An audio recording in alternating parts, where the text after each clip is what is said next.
But no, the reason that some people are able to live these crazy, lavish, amazing, incredible lifestyles and be a really awful person is because they believe that they deserve all of that. Right? Whereas good people feel like, oh, there's somebody else more deserving. I've noticed that as I've gotten older, especially in the last 2 years, not that I've turned into a grumpy old man, but I really like being unbothered.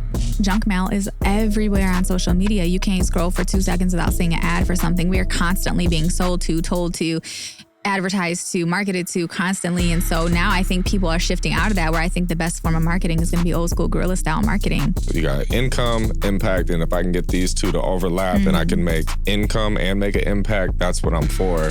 And a lot of times when I make decisions on what should I focus on doing, and it's like, well, there's a lot of money in doing this. I'm like, but there's no impact. I don't care about doing that shit. Right. What's up, everyone? Welcome back to a new episode of the Free Game with Crack podcast. Today, I have Amber Boone. What up? How are you? I'm good. How are you? Good. I was like, sorry, that truck missed you. I'm like, you be able to hear that? I know. In the past, I used to be too much of a perfectionist and that type of stuff would piss me off. But now I'm so, just like whatever. I guess, seasoned with life that I'm just rolling with the punches. There you go. Sometimes that's all you got to do is just ride it. It'll figure itself out. Yeah. But I'm looking forward to have a good conversation with you. The goal is to give the audience some free game. Yes. So I'm going to try to ask some good questions. All right. Feel free to hit me with some.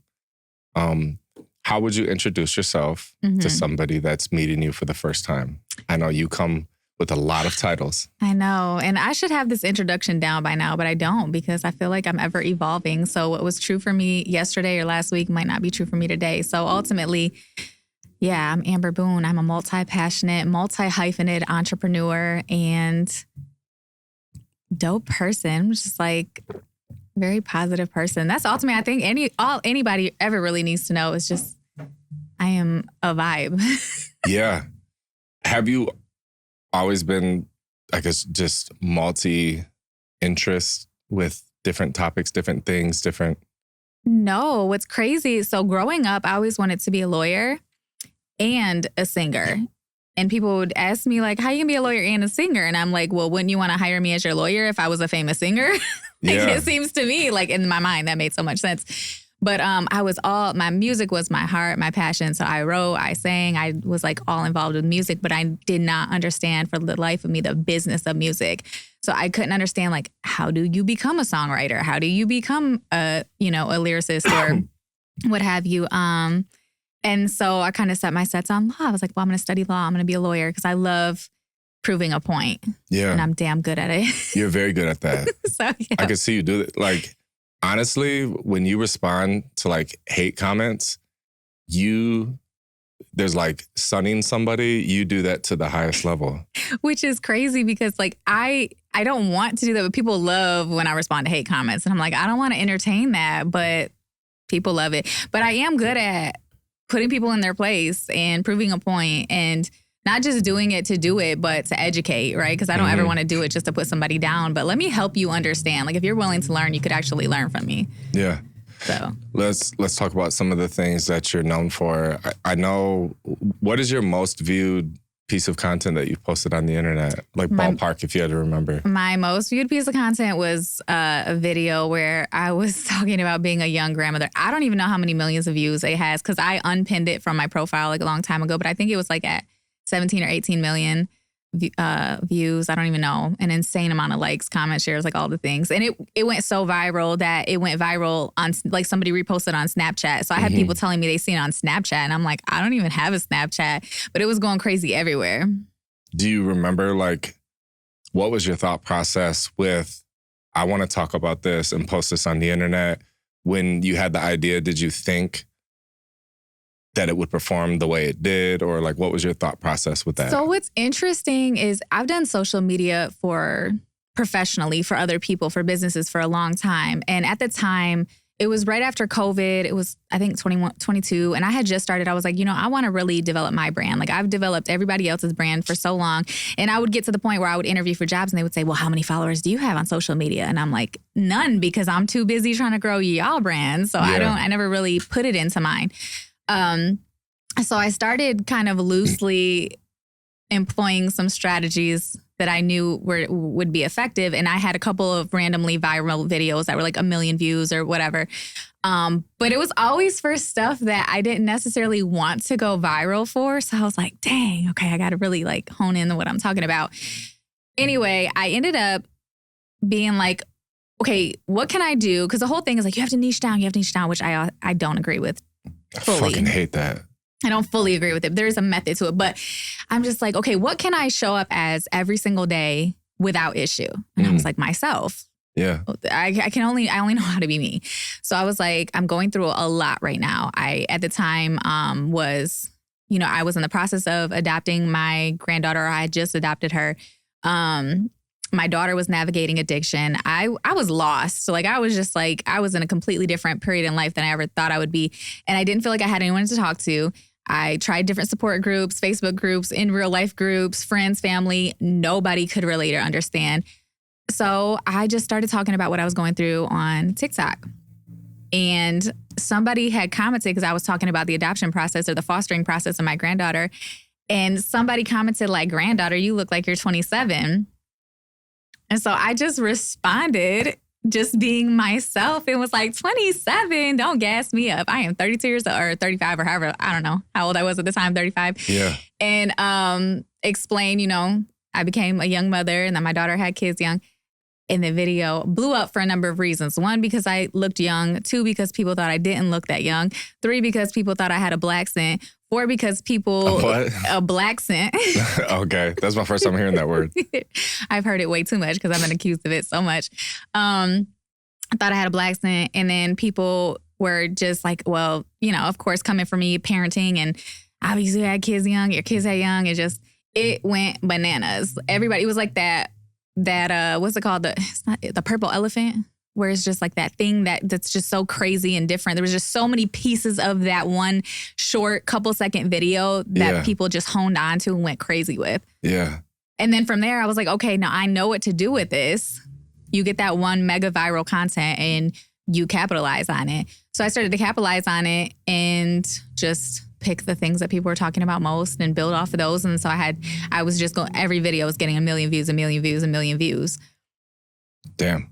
Yeah. Well, one of the things you said when you were reaching out to other brands and they're asking about your audience, did that ever like hinder you working with people because you weren't prioritizing yours at first, or did that hurt you? Yeah, people absolutely, I think, chose to go in another direction because I didn't have enough followers online, which I think to this day, even with however many followers I have on each platform, and I have proven myself time and time again, not only have I grown the platforms on others, but myself, I did it on, TikTok, I did it on Facebook, I did it on Instagram, and I threw away my whole old Instagram, created a brand new one, did it from scratch, grew on YouTube. Like I've proven myself time and time again, and I still get that stuff. Oh, I'm not getting enough views. I'm not growing fast enough, or I'm losing followers, or this is happening. I think it's just one of those things that I'm always going to feel like, dang, it's not enough. It's not enough, because of my experience initially when it was just like, well, how many followers do you have? How many views does your videos have? And I was like, I don't know. I don't post on my stuff. Like, see, I understand both sides, because it would make sense 100% if your service is helping other people look good. But then if you're so good at your service, a lot of your time is going to be taken up helping people look good, so then there's not a lot of time left for you to focus on yourself. So I see that to be optimistic, because I'm thinking of somebody reached out to me and they said they were going to help me grow my brand. And let's say they had 200 followers. My first thought would be, why haven't you helped yourself? But then if they said, I worked with this brand, and then they send me the link and I say, oh shit, they got some followers. Then this brand. So I see both, but maybe it's my morals or my character or whatever it is, but I refuse to be like a walking contradiction of what I offer. So like we were talking about before this, I believe that everyone should have a podcast, because I believe everyone in privacy has at least a 1-hour conversation with somebody every single week, and everybody has their own interests or things that they want to talk about or that they care to share, or their own zone of genius or expertise. Like my sister, she's a fan of you, but she would be great with like gossip or drama or childhood trauma or things like that. Like she's fascinated with that. Like when it comes to that topic, she's got like a master's degree, right? So she's having these multiple hour-long conversations in private all the time, but she's not capitalizing on it because she's not like broadcasting it this way. So I do believe that everyone should have a podcast. And in order for me to say that, how am I to say that if I don't have my own damn podcast? So then if I want people to look at me as an expert when it comes to podcasting, or at least know what the fuck I'm talking about with podcasts, I need to be showing it, like representing it. So a lot of the holdup for the last couple of years for really going hard and like being on offense with promoting podcast services through the studio has been waiting on me to figure out the secret sauce or figure out faster, more efficient ways to go about like the post-production and distribution and how to do it the right way and seeing what works. And so now that I am doing it, I'm excited because like I'm representing what I offer. Absolutely. You know? Absolutely. And that was kind of my mindset when I was like, you know, when COVID hit, and at the time I was working for a company that downsized a lot, and I was let go with a bunch of other people, and I was just like, dang. You know, I and all of my clients at that point, because I've always been freelancing even when I had a 9-to-5. So all of my clients' budgets changed due to COVID and everything. So I was like, well, let me just focus on me. I was always kind of my own guinea pig anyway. Like I would try different things out on my accounts just to see what might hit, what might not. So then I was like, let me start employing some of the things that I know work and I haven't had. Because also when you handle other people's accounts and brands, you have to align with their brand. Yeah, true. And you don't always get to have complete creative autonomy. So with myself, I had complete creative autonomy. I could make mistakes on my own brand and not care. Yeah. What are some of the opportunities that you've had from growing your personal brand, especially over these like most recent years? Yeah, I've gotten so many, job opportunities or working with different clients to do their social media. Meeting people, I think, has been the biggest thing. Like I went on a trip with a bunch of other creators, I think 2023 or 24. I don't even know at this point. But that was insane because it was like people that, you know, I knew through the app that has millions of followers. And then here I was like on a trip with them and just watching their minds and how their creative process works, being invited onto different podcasts. And I've had the opportunity to travel for free, to get paid for doing stuff I love, to get paid for promoting products, getting like all of this, essentially like living the best life for free or getting paid to live the best life has been some of the most exciting part. And not only that, I think, to answer your question, the absolute best thing that has happened is that my daughter entered recovery, not as a result of, but she entered recovery and started kind of like piggybacking off of, because I was sharing my side of things, what it's like to love somebody who is in addiction. So when she started her recovery, she was able to share the other side of it, what it's like to be in addiction and have somebody who loves you through your addiction.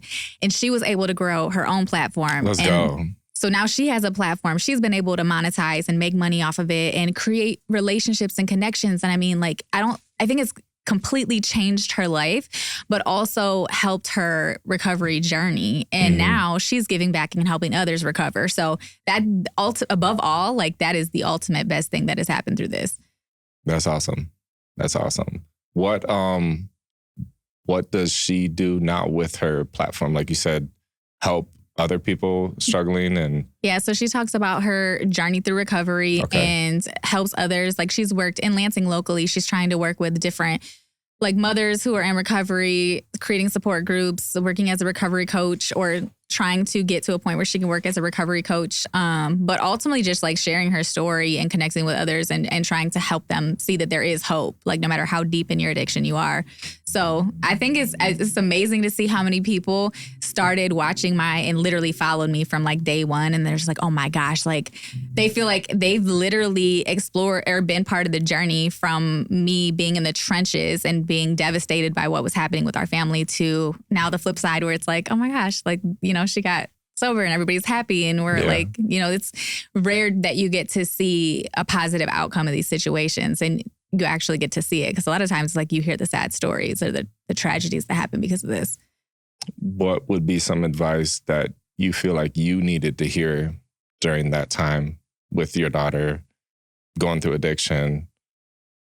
What did you need to hear? I think I needed exactly what we're showing. Like, I needed somebody, A, to say you're not alone, and B, that there is hope. Like, no matter how grim it may seem, and no matter how bad things are, no matter how much of a situation you're in that you could have never imagined yourself being in, there is hope. And to show what hope looks like to actually see it. And I think, like, seeing my daughter looking healthy, showing up, talking, and sharing her experience articulately and eloquently, and like, I mean, sometimes I watch her videos and I'm like, oh my gosh, like, she is smart. Does she ever hit you up to create some content together? Oh, yeah, all the time. She's like, we should do this. She's like, send me little videos. We should do this. We should do this. Or we should talk about this. We did a YouTube video together talking about, it was the first time we sat down since she had gotten sober and talked about openly and candidly, like basically podcast out, but just talked about what it was like for me and some specific situations that had happened. And we posted on YouTube, and it got so much good feedback. Like, wow, like people were just blown away because there were some revelations, things that I had never known, or why she got sober and stuff like that. But I think that, and I know based on the feedback that I get from people, like that conversation alone has literally saved lives. What was her why? I know usually the why is the strongest thing that gets people out of it. To get clean. She always says that it was a number of different things that led up. And she said there was like a few months where she knew she was like getting ready to be done. Because she used to always tell me, I was like, you're going to die. I was so, scared and everything. And she's like, this is not how I'm going to die. She's like, I'm going to be okay. Like, she used to tell me like she knew. I'm like, you're high, shut up. Like, you don't know what you're talking about.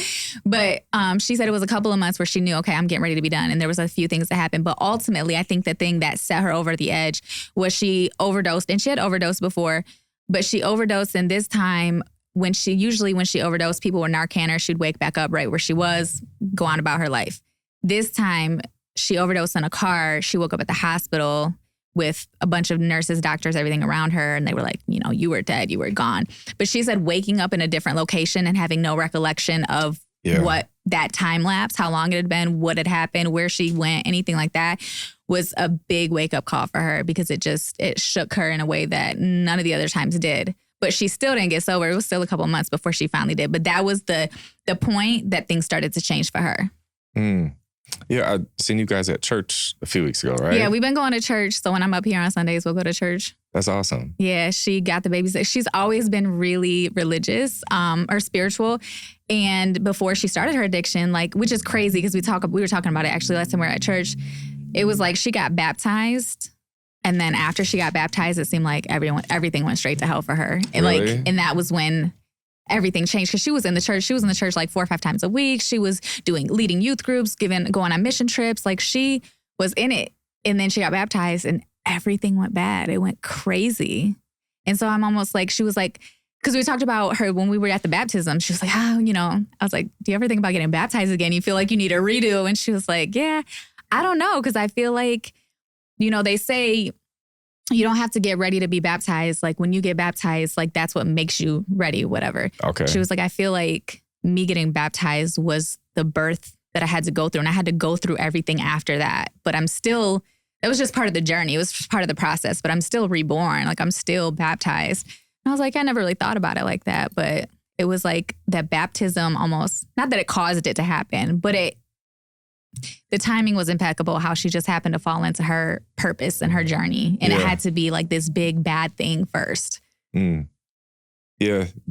I've noticed a pattern, at least in my life, of, I guess the analogy would be, Santa Claus delivers presents in the dark, like in the middle of the night. So a lot of she went through some bad shit, long story short. But now she has like a testimony and she can make a big impact on other people. And so there's no good in, like, I wouldn't say that's a good thing that happened, but like everything happens, like that happened for her versus to her. With my life, especially in these last like 3 to 5 years, there's been some low lows and some high highs, but there's a pattern of a lot of times like a very low low, like almost quitting type of low, and then it's like out of nowhere, this blessing. Mm-hmm. And the blessing never typically comes until I get clear on like what the lesson is. So I talked to my wife about, it's almost like you're playing a video game and you're on a level, and in order to get to the next level, or like level up, you have to beat the boss at the end. Mm-hmm. And it's like, if you get to the end of the level and the boss beats you, you have to start over again. And so you're stuck on the same level over and over again. And, I literally was just saying that. So I had posted today, you're not, I don't know who needs to hear this, but you're not behind. You're exactly where you need to be. And somebody commented on there that I feel so lost. I feel so behind. And I said, sometimes it's almost like we're on a loop and we have to keep going through that loop until we learn the lesson we're supposed to learn to move forward. That's crazy. High five. Absolutely. Yeah, that's insane. But it's true though. And I feel like there's a lot of things in my life that I'm like, dang, why I have to learn that lesson so many times, so hard before it's stuck. It's so frustrating because you're like, dang, I should know better. Like to have had to keep learning it. But that's just the way it is. You will have to repeat the lesson, go around in circles until you get it. And that's why I think sometimes you feel lost or you feel behind or you feel like you're not making progress because you're stuck in this loop. And until you learn what you're supposed to learn from it, you're going to stay in that loop. So the best thing to do is just to like allow yourself to be lost and look around, pause, figure it out instead of trying to force yourself forward. I think that right there, like allowing yourself to be lost, allowing yourself to, I guess, feel the low moments or to feel what it would be like. Like there was a few months where I had posted the studio was going to close down and it for real was. And the beautiful thing was I felt the feeling of what would happen if it would. Like I went there mentally, emotionally, like spiritually. And it was just like, I don't know, I felt like I tasted it. And I'm like, I know that I don't want that. And so now, I don't know, I've experienced it. Like I've touched the stove and I'm like, I don't want to touch that shit again. So I know that like the studio closing is not an option. So some way, somehow I have to make it work every single month. Yes. And sometimes it's like that and you're just like, dang, you just got to make it through. I always say you just got to sometimes make it from one moment to the next and hope the next minute is better than the last. Yeah. And sometimes it's like, even with the studios, it's like, okay, you just got to, whatever it is, you just got to hold on because eventually it's going to grow into something, but you just got to get through this like uncomfortable time. Yeah. This season. discomfort. Yeah, this That's season. how I've been referring to it. It's like the season and most of the time, it's like you said, give it enough time, it will grow into what it's supposed to grow into. But so a lot of times it's like, I just need to buy myself more time. Like I don't have the answer right now, but I just need something that's good enough to keep us going another month. And then I have another 30 days to figure it out. Because the only difference between you and the person who in your eyes made it is that they never stopped. You stop right now, you'll never get there. Yeah. But there was a long time they weren't there either until they got there. I know. So it's like just holding on until you get there, wherever there is. I seen something yesterday. I screenshot it, but it has to do with this.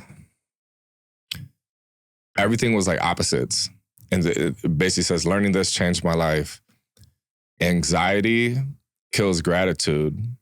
Rushing kills presence. Comparison kills joy. Worry kills peace. Doubt kills faith. Ego kills love. And then you can read each of those backwards. And so then it's like gratitude kills anxiety. Presence kills rushing. Joy kills comparison. Peace kills worry. Faith kills doubt. Love kills ego. And I think the emotions that I feel the most, I mean, you can ask Malik, like anyone around me is I'm always in a rush because I feel like there's so much that has to get done in so little time and we're fighting the clock and it's like, we got to do this faster. This is taking too long. We got to find a faster way to do this. This isn't efficient enough. And I'm kind of always rushing and it's like right here. Okay. Clearly I'm not very present. So I need to focus on being more present. Yes. And then the same thing with anxiety or worrying about this. So I've been like on my way to the studio today, I was just looking outside and I was like, okay, I feel anxiety right now. Be grateful. What's something I'm grateful for? I'm grateful that I'm in a vehicle going to the studio and I have a studio to go to. I'm grateful that my wife is with me right now. And so just shit that I'm trying to learn and get better. Absolutely. What are you doing? What does it look like I'm doing? Filming content, jackass. You look like you're struggling. How do you turn this thing on anyways? Do you want some help? I mean, what, you can help? You do know that this is what I do. I help people with this all the time, right? All right, so what do? Look, just go to crackhousestudios.com/call, book a call with me, and I'll help you out. All right, sounds good. Talk to you soon. I feel like, I don't know, this generation, I feel like we're so much more aware, like self-aware than maybe previous generations. Like I didn't have any examples. No one was teaching me. And that's the thing. I feel so blessed and thankful that I am self-aware enough to where I can teach my children to be self-aware and to look and to be present and also to own all my stuff. Like I was not a perfect parent and I can own all the things that I did wrong and just be like, I'm so sorry, but I'm better now. And you've got this version of me now. And how lucky are you to have this version of me still? And now that like you're young enough to where we can actually have a relationship as adults. But I've had to learn in my moments of anxiety, okay, I'm feeling anxiety. There's no reason to be anxious. Mm-hmm. Why? What is going on? And I just dissect it. So I'm in the process of writing a book about my life, like my memoir, which is, I think about it and I'm like, girl, who are you to be writing a memoir? But man. No. Of course you're writing a memoir. Exactly. I was going to make sure I said that to you today before you left, that I see you writing a book. Yeah, so I am almost done. Fine. I've been writing it a long time, but what's funny is I lost my whole book. I was like 80% done in like 2020, I believe.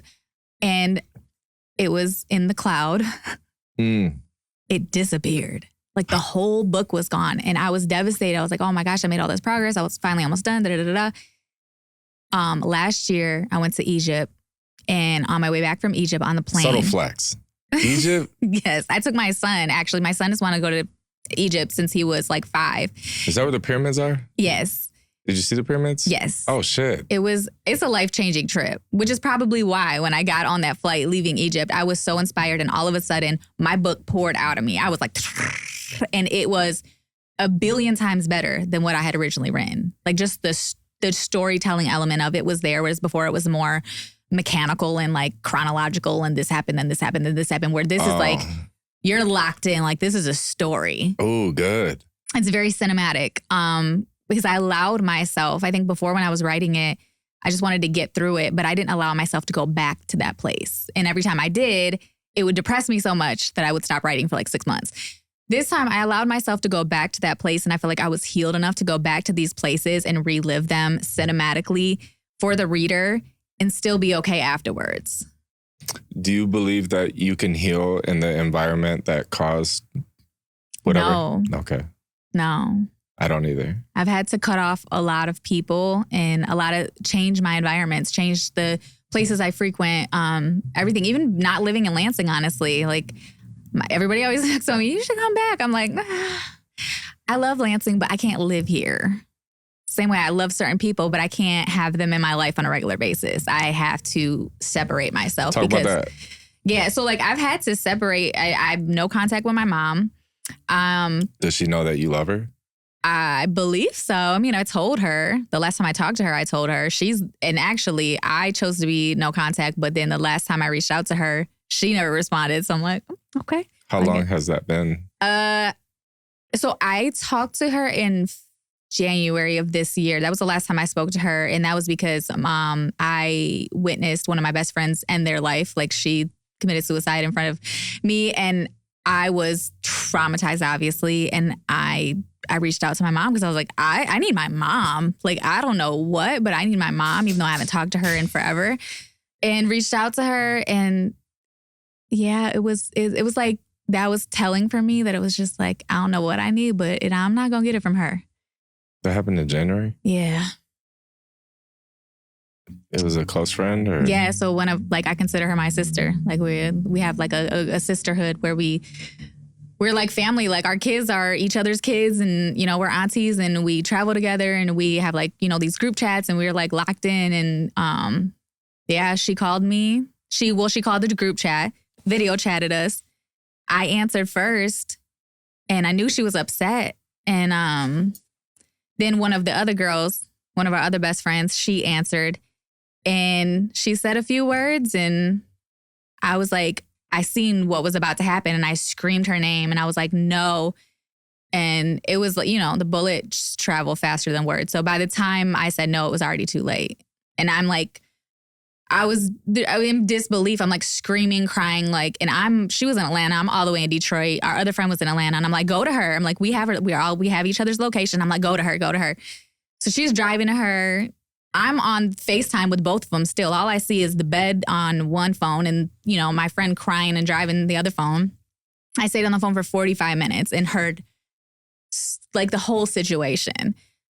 And I didn't want to let go because I was like, yeah. You know what I mean? Like if I end this call, that's it. That just happened. Yeah. But got to a point where I had to. Yeah. So I was like, when that happened, and I'm still healing from that. Like I had to, after that, I went to the doctors. My blood pressure was through the roof. Like I felt like I was literally going to have a heart attack. I could not control my body's response. Like, even though I was like, I'm okay, I'm fine. But my body was like, no, we're not fine. And it was freaking out. So I've changed my whole life since January. Like I had to change everything I eat. I had to change the way that when I get stressed out, I need to like, because I cannot. My body will try to jump back into that and stay there. So it's like, I have to be really cognizant so that I don't have a heart attack.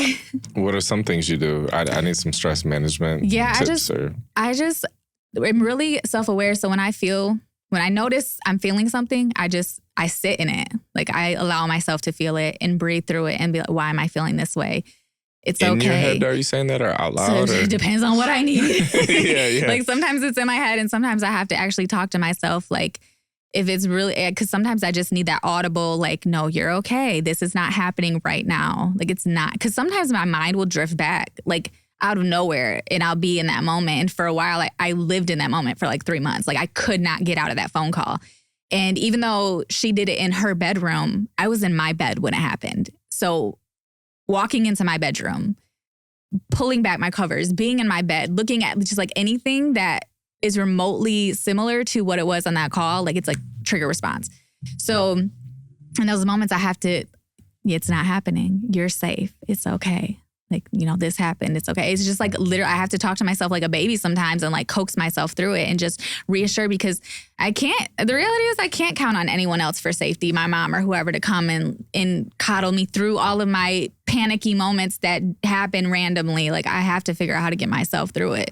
And going to the doctor after that happened, realizing how out of control my body was, I was like, okay, even like if nothing else, because if I let it get that bad, something bad is gonna happen to me. Yeah. So I was just like, I just can't. Like my blood pressure, I'm too young to have that high blood pressure. But it was just, my blood pressure was so high, I could feel it. Like I was just like, I feel like something bad is gonna happen. And it was just crazy. So I changed the way I ate. That also helps. Change the way that you eat. Stop putting crap in your body, like drinking water and fruits and vegetables and things that are healthy for you, and even like taking supplements. Like I started taking magnesium and take that. ashwagandha and stuff to, you know, help your body's response to just be not in fight or flight mode constantly.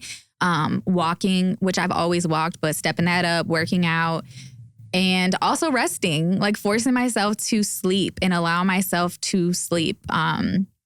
I am very cognizant of like the alarm that I have in the morning. It's not like wake up. It's like a peaceful, gradual. It's like this. It's called Hatch. It's way too much money for what it's worth, honestly, but it works for me. But it's like this thing where you can set it to at your bedtime. It gives you like a calming. You can do like ASMR or like waves or rain or whatever. And then in the morning when it'll do a gradual sunlight, because I need some light to wake me up because I got dark out. I black out curtains. So when the sun starts to shine, I'll get up. So it's like a fake light, but it turns on, and then also whatever sound of your choice. So I have like something very peaceful. So I'm very cognizant. I've changed kind of like, it's called Hatch. It's dope. It's like, I think it was like $100 and something. I was like, dang, for an alarm clock. But for me, it's exactly what I need. Okay.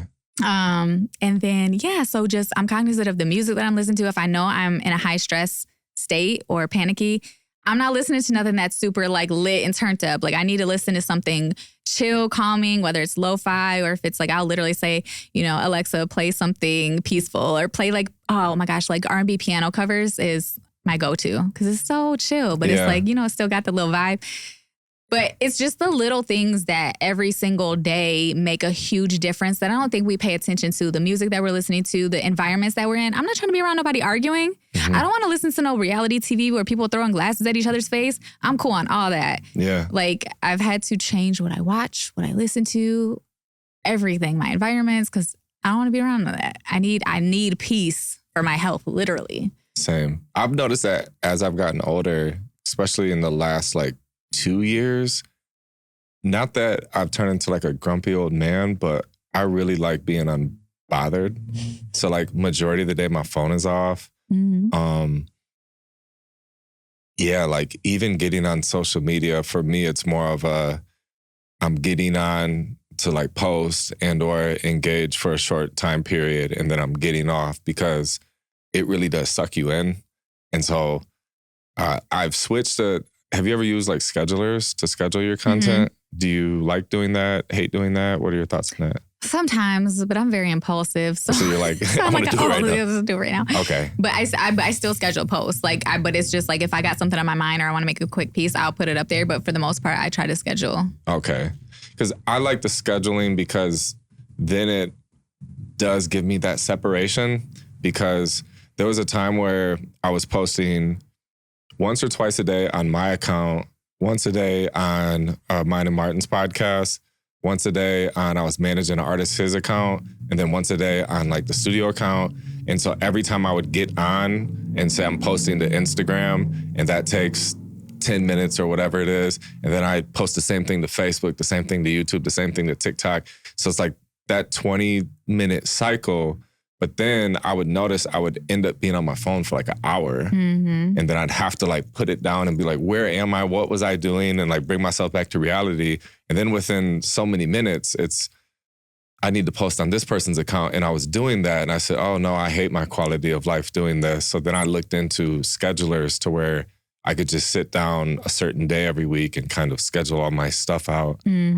But then I've heard people say that your reach could be limited if you use schedulers.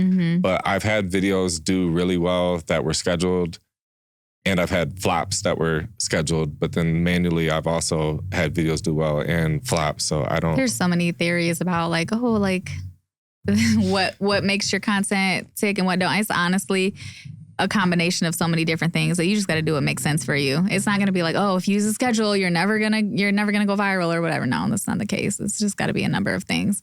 What would some of those things be that you see in majority of the content that you see doing well? What are some of those pieces? I think, first of all, you got to know your audience. So with TikTok, for instance, like it's a younger, there is an older demographic on there, but they're not creating viral content. And I don't mean creating as in the creators of viral content. I mean the ones engaging to make it viral. Gotcha. So when you're on TikTok, you really need to cater to the younger demographic, the Gen Z or whatever. Like, the content should, and they have short attention spans. They like trendy stuff. They like, that's the biggest thing. Short attention spans. They like trendy stuff. So they're not going to get into the longer form content for the most part. They're not going to get into like, I don't want to say the more meaningful, but really the more meaningful stuff. You got to save that for like YouTube, Facebook. Okay. Instagram is more, it's really all aesthetic still, which I feel like Instagram is the fakest place online. Like Instagram is where you really gotta put your Sunday best on if you want to be there. Yeah. That's it. Just knowing the platform and then tailoring whatever content it is to the platform, taking advantage of whatever trends there are, like incorporating them, because you have to play to the algorithms of each different platform, and the algorithms like the trends. They say, oh, this music is doing well, or this hashtag is doing well, or this. And now it's not even that. It's things that you don't even think about. It could be a shirt. Like you could be wearing a shirt that's trendy or viral, and that's going to help you go viral, because on TikTok now, like when you take a video, if you pause it, it'll say find similar. You click find similar. It's going to show you people with your sunglasses or your necklace or your shirt or whatever. Yeah. And it can pick that up. I literally did it the other day when I realized it, and I was like, I had like a random blue hoodie on and like a tan jacket. And I'm looking at in my A necklace, and I'm scrolling. I'm like, dang, we all got the same style, because it's showing me all these other videos of girls that look like me with the same kind of outfit and bubble necklaces. I'm like, okay. But yeah, so it could be stuff like that. It could be like, wow, this is really going viral. So those things all take into consideration. It's really not, It doesn't have to be a whole lot of quality. Again, that's why I go back to what I initially said. Like, what can I show up as every single day without issue, myself, authentically? If you can show up as something else, like if you can have a brand as something else and you can show up like that every single day, by all means, like go for it. Because consistency is another big thing. People want to feel like, it could be like every single time you put the camera on, like, hey, what's up this crack? Hey, what's up this crack? The same tone, the same words, every single time is going to help you have more viral content than if you say something different every time. It could be something like that. It could be something like just a visual, like every single time you have the same coffee cup in your hand. Mm-hmm. Those provide like safety to the viewer, and they make the viewer feel safe. Like, okay, like this is recognizable. Yeah, like, oh, this is consistent. I like this. This makes me feel good. So there's all these, if you look at like neuromarketing, something like that marketing, but it's just like, it really is psychology and how the brain works and what other people are picking up. So once you know how to use that to your advantage, you can create content that is going to be perceived by more people. When you think of content or ideas, do you think of TikTok first, or do you have an idea and you're like, oh, I'm going to post this, I'm going to write it on Facebook and it'll only go Facebook? Or what is your process with that? So for the last few years, because I was making a boatload of money on TikTok for a while. So I was like TikTok first. Everything I was doing, I TikTok, and then I figured the rest out. That's no longer the case. TikTok is on some funny stuff, which I think it's supposed to get bought out today. Today's Friday? The 30th? Thursday. Yeah, today. I think it was today. It's supposed something's supposed to happen with that. I don't know. But ever since it got banned the first time, everything changed. Now, okay, everything changed. What would be an example of something that changed before and after? The monetization changed. The opportunities changed. The app changed. Everything. And I can always tell when it's like TikTok, for years, I did this thing where every 3 to 4 months, it would like shake the algorithm up. I can always tell based on what I was seeing on my For You page. So I'm like, I can kind of get a vibe of like what my For You page looks like. And I'm like, oh, my views are about to dip. Like I already know because I can tell the algorithm is different. When it got banned, my algorithm was, I'm like, whose algorithm is this? Is not mine. Because, on TikTok, they say you build that algorithm brick by what you watch, how long you watch it, what you engage with, all that. So I'm like, I don't know what this is, but I didn't build this. Then I noticed like a huge dip in my views. There was like, people was like, oh my gosh, it says that I had to come back and follow you because it said I unfollowed you, or like you're never on my For You page. I had to look you up. So it was like a lot of weird stuff happening with that. The monetization dropped, like, the RPM of like what you were getting per view and all that changed. And then it became really discreet. So now it's like where I was making thousands of dollars, I'm making like 20. I'm just like, what the heck? Like, yeah, like everything changed so much. It's not the same. It's not controlled by the same people. The algorithm's not the same, which is what made TikTok so special, was that the algorithm allowed anybody to get in front of anybody. Which platform would you say is the best one to make money? YouTube for sure, but Facebook is coming. That's where I make my money now. I make money on Facebook, not even not even TikTok anymore. So yeah, YouTube and then Facebook. And then what type of content or posts do you see work the best with Facebook? So I would say with Facebook, you want shareable content. You just want stuff that other people are going to share. That is the biggest thing, or engage with. Like any controversial post, you can like, pineapple's better on pizza or whatever. And people are going to argue in your comments. That's great for you. But anything that's shareable, so it could just be a short quote or something. Like status, like written. Like a short written status. Because sometimes I'll write I didn't mean to cut you off. No, you're good. Sometimes I'll write a quote and then I'll think to myself, should I just post this as text only, or should I add a picture? Then I'm like, well, if it's a picture of me, then it'd be less shareable because people would be like, who's this guy? But if it's just the words, people could read the words and share it more. What? I think about that all the time, but then I'll see a quote with like a random person and like there's like 100,000 shares and I'm like, oh, okay, well, it worked for them. But I'm like, do I want to be the random person? I don't know. But it doesn't matter. And the thing I like about Facebook too is where, TikTok, you really don't want to post that much per day. With TikTok, you can really get away with posting like with Facebook, you can really get away with posting like 15 times a day. Really? Yeah. Because I would have thought that with TikTok. Mm-hmm. No. It used to be like that with like TikTok. You could, because it was cute little like trendy dances or whatever. But no, Facebook now, you want to post a variety of content all day long. Like a reel or 1 to 3 reels a day, photos. And anybody who does social media is probably looking at me like I'm crazy right now if they're watching or listening to this. But just wait, y'all gonna see I'm right. I promise. Just like I was right about TikTok before anybody really got on TikTok and started blowing up. And I was telling everybody to get on there. Nobody listened. I was right about that. But yeah, so Facebook, you can post a lot. And it's not going to ding you. You're not going to be like, hurt the algorithm or anything. And should it all be like original shit that you upload versus I see some people's Facebook page and it's like nothing but shared stuff on their Yeah. feed. And I think they do that because maybe they don't have any original ideas. I don't know. I don't know why people do that because I do that too. But you notice too, they probably don't have very much engagement on those. No, there's never like any. Yeah, exactly. So yeah, your own content. And a lot of people steal it. And I'm like so against that. But at the same time, I'm just like, hey, whatever works, I guess, you know. And when I say steal it, I mean like a quote or something, like literally copying and pasting on yours. It bothers me when people I see do it to me because I'm like, you could have shared my stuff. Now it's like a stranger, that's something different. Yeah. Like if you see a piece of viral content that is posted from one of those pages that is obviously a page that literally just makes viral content, grab it, make it your own. But if your best friend, sister, cousin, whatever posts something, share their stuff, engage and share it. Don't steal it as your own. Or if you want to be inspired by it and create something out of inspiration from that, that's fine. But I hate when people steal my stuff. And I'm just like, I know you literally just copy and pasted my stuff. That's not happening forever. Yeah, sometimes on mine, people will comment on it, stealing this, and they literally copy it and paste it on their page. Yeah, like, you want to, how about you just share it instead of stealing it?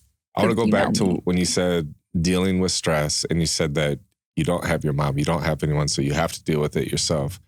How are you in a relationship when it comes to that? Like, how do you deal with your stress? Or like, do you like to lean on your partner for certain things? Or do you look for that in a partner? Or what do you look for? What would your advice be? Yeah, so the last time I was on a podcast with you, I was married. Yes. And I'm not anymore. I know. That tends to happen with me. No, I'm joking. But in that, I'll say that. You have wisdom. I want some wisdom. Seriously. And here's the thing. Every marriage that I was in, I say it now, I'm like, those really could have been relationships. They all have to be marriages.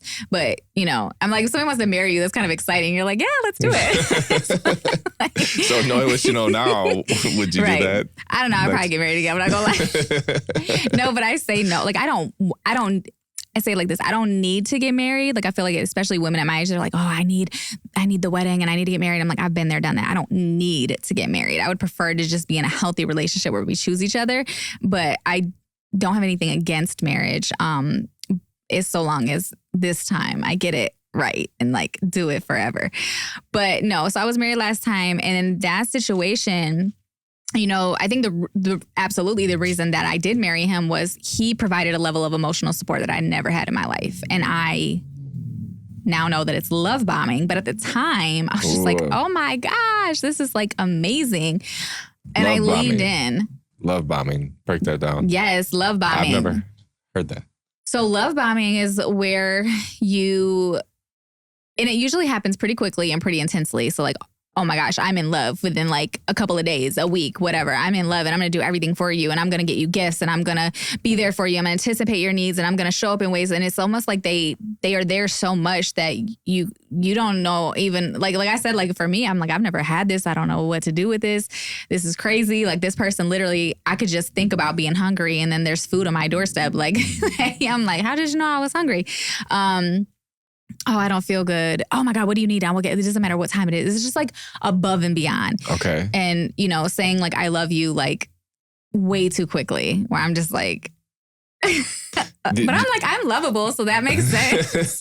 Do you remember the Heartbreak Kid, that movie with Ben Stiller? And then all the girls would come up to him and be like, I love you. And he'd go, love, love, love, love, love. No, I've never seen that. Okay. Well, that's what I think of with that. That's hilarious. Yeah, but no, so that situation taught me a lot because regardless of whatever, the fact that it's over and all of that, I learned so much. And I was also very much on my healing journey at the time and open to learning.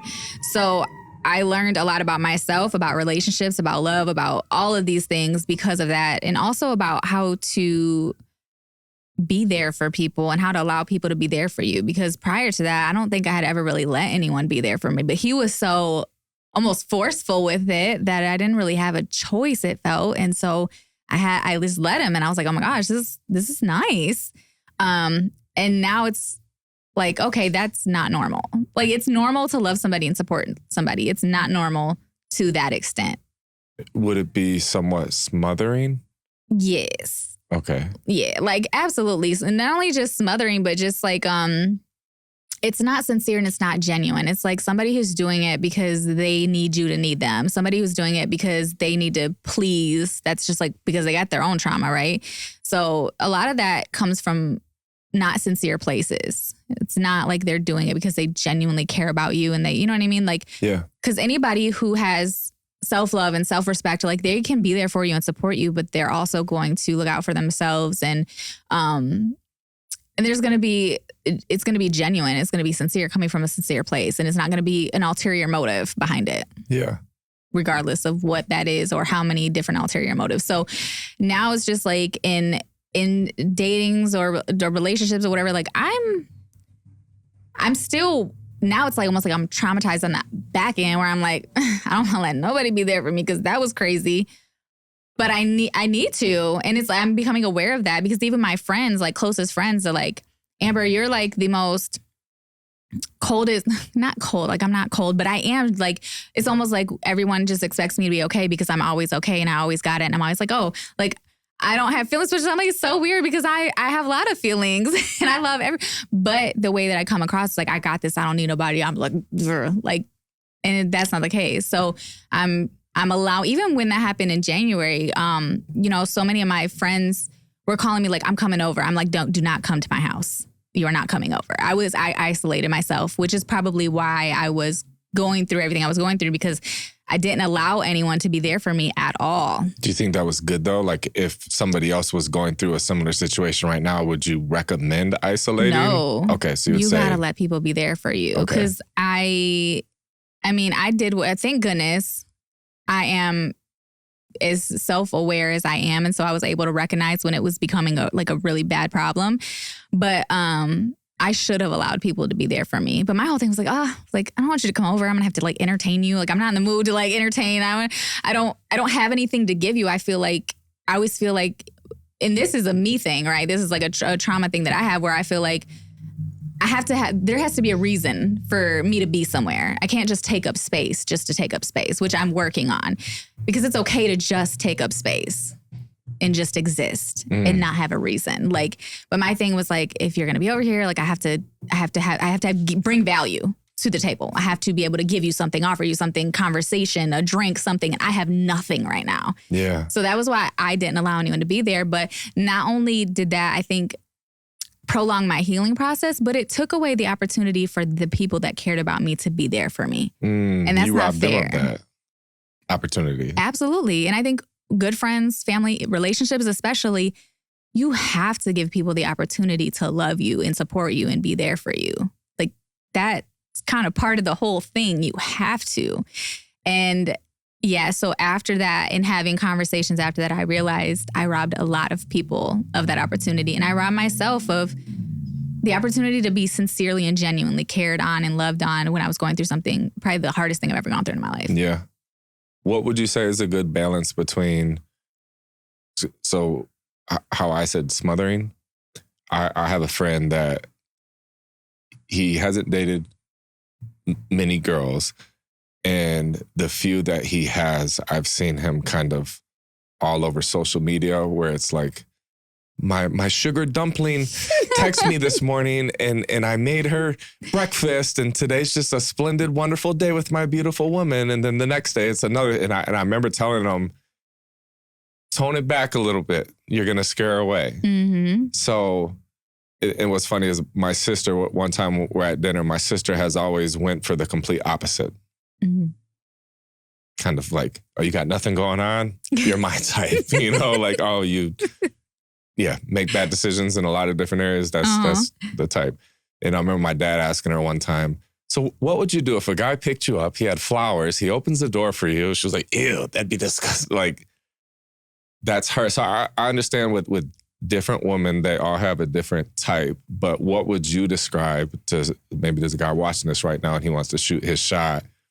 What balance of charming, charismatic, sweet, sincere, but also still not smothering and maybe like, I would describe myself, and I think Alyssa would vouch for this, is I can be an asshole, but I'm also very passionate, sweet, and charming. Mm-hmm. So it's kind of like the Sour Patch Kids. Yeah. Where they're sweet and sour. Yeah. So that's kind of like, I think the sweet spot, at least for me, like, is like, I love a good asshole.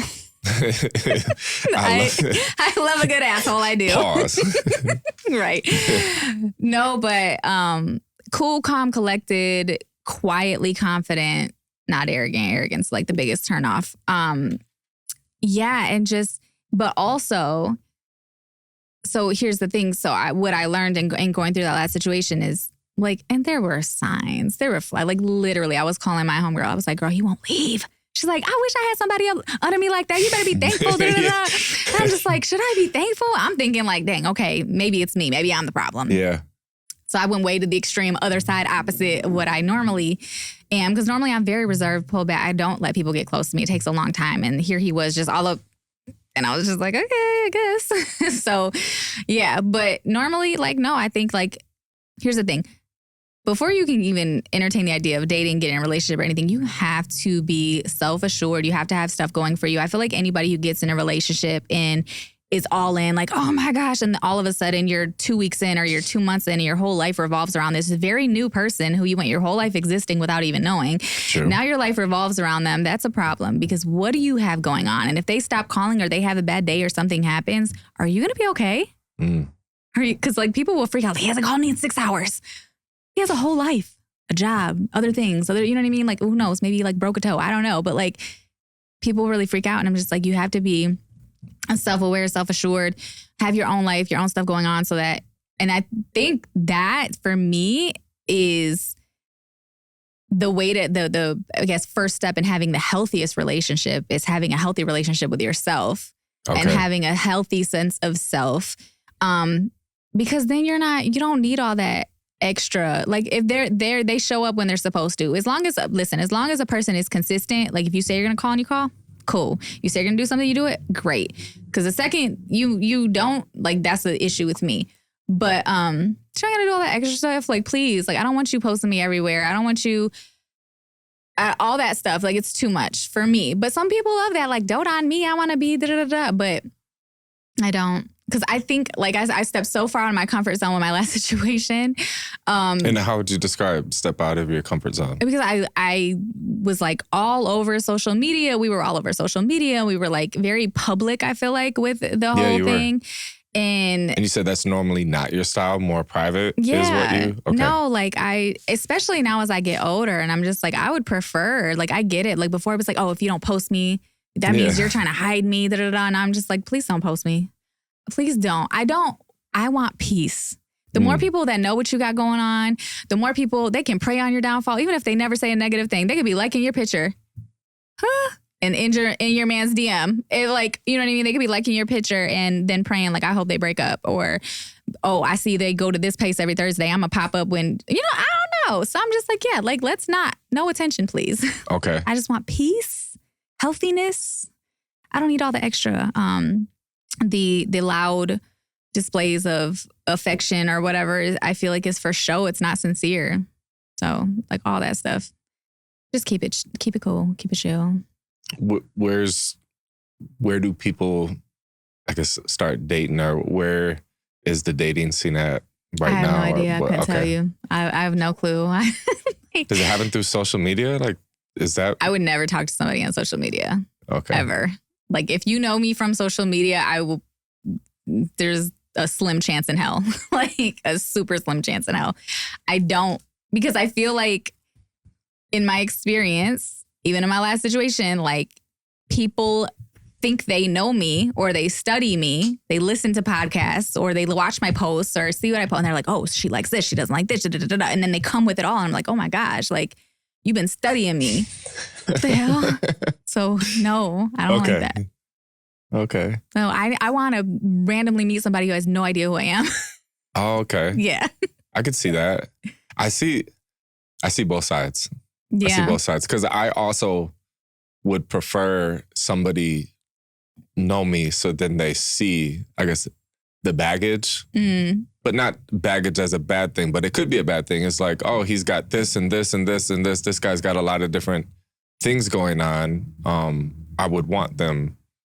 That's like me on a first date or when I'm like, here's all my crap. Just so you know. Yeah. I'm mom, grandma, the addiction in the family. It was just like all this stuff. If they knew you from social media, they'd already know all that. Yeah, I don't like that though. I'm like, let me tell you, because when I post on social media, it's almost like for me, it's like cathartic. So I get it out. That's a big word. It's cathartic. It's therapeutic. It's like It's your way of expressing how you're feeling, so that you don't have to hold it in. It's just getting it out. So I do that because it helps others. And in helping others, that helps me. So it's like a win-win-win for me. But it's not the same conversation I would have on a one-on-one personal level with a person. So if you're trying to get to know me, it's insulting almost to me. Like, don't get to know me through social media. If you want to get to know me like one-on-one, get to know me. Because it's the same thing. Like, so you probably have people in your life, or maybe it's happened to you where they're like, I don't know, when you got married, people are like, oh, congratulations, or whatever. I saw it on social media. But it's like, did you tell them? Did you invite them? Or, you know what I'm saying? Like, it's like people think they know you or they know what's going on because they saw it on social media, but you didn't have a conversation about it. It's like, seeing that one of your good friends or someone you know does something because you saw it online, but they didn't reach out to you about it. Or you didn't reach out, you just liked the photo, but you never reached out and said, hi, I saw you just had a baby. Like, congratulations. I'm going to come up and see you. Or do you need anything? To me, it's two very different things. It's like my friends who have babies, I'm going to go and love on them in real life, not just like their picture. That's different. So if people are trying to get to know me, don't think you're getting to know me through social media. That's not the same experience you would have actually getting to know me, you know? The friends that you are the closest with now, did you guys meet off social media or? Yeah, I've had all the friends that I've had for pretty much all my life, or like anybody that I've met in Detroit the last decade or so. I think there's a handful of people that I met through social media that, but it was like in real life too. So it's like we might have been connected on social media, or we might have met at an event in real life and then connected on social media. But a majority of that initial phase of like kind of getting to know each other happened through social media. Yeah. But it was the in-person connections, or like frequenting the same events, see each other at the same events, or just like really feeling the vibe and inviting each other and actually showing up. Like my girl friendships, like that's how they developed through social media. But it still had a real life component to it, you know? Yeah. That's good that you guys are still were friends before, and then like you've grown a following on social media. When you were, I guess, first posting content that wasn't going viral and shit like that, were those same friends kind of like liking, commenting, and engaging with you on social media? Or I have some who have been like writing for me since day one. And I have others who used to be like, why you always posting on social media? Why you posting your business? Or like, I wouldn't post that. You should take that down. This, that, you know, everybody had some advice and opinion to give me on what I was posting. But I knew back then that there was something bigger to it. That's why I got into business with social medias, because I was like, when it first came out as a thing, I was like, there's something bigger to this. Yeah. There's a bigger opportunity here. So, hell, even people in my family go to like a funeral or something. Oh, you're the one who posts on Facebook all the time. That's me. Yeah. Like, yeah. But the people who ride for me have been riding for me forever. I will say that. And like genuinely support me, family, friends, whatever. And then there's the dry haters or whatever. Like, I know who they are. Yeah. Yeah, it's fine. What about like family members or relatives? Do you get a lot of support from them, or is it not so much? Or? Yeah, no, like, so I don't have a lot of family, especially a lot of family that I'm close to. Like I said, I don't talk to my mom. I don't talk to my sister. I think they're both blocked on social media. I don't have been for a long time. And everybody else is like extended family that I never really had a relationship with. But I love that. I feel like we have a better relationship because of social media. It's allowed us to stay connected through the years. They've supported me. It's allowed me to see what's going on and support them. Yeah, and I used to have like my cousin, unfortunately she passed of cancer last year, but she used to hop on my lives and like talk to me. And you know, always like rooting for me and all the stuff. And it was just like, dang, like me and her as kids, we had a little bit of a close relationship because we were kids. But as we grew up and we live in different cities, have our own lives, we didn't have that much of a relationship, but we kept it through social media. So that was kind of cool. Mm-hmm. I want to talk about when you were talking about like loving people from afar, because I believe in that too a lot. And like, do you believe in energy and frequencies and like you can just be around certain people and you're like, man, they have a good energy to them, high frequency people. And then there's other people that just like, you know, just a negative aura, negative energy. And it could be people that are your family members or people that you love. And you just, what are your thoughts on all that? Yeah, I believe in that 100%. And I recently learned that I guess I'm an empath. And so I feel other people's energies. Oh, this is an empath too. I get very overwhelmed, like in rooms with a lot of people, because I feel a lot of different energies. So I'm like, this is good, bad. I don't know who's coming from what or what's coming from who. And I'm just like, it's so exhausting to where when I do like speaking events or anywhere there's a lot of people, when I leave, I'm like, I need to take a 2-day nap. Like I'm so Are you drained. introverted?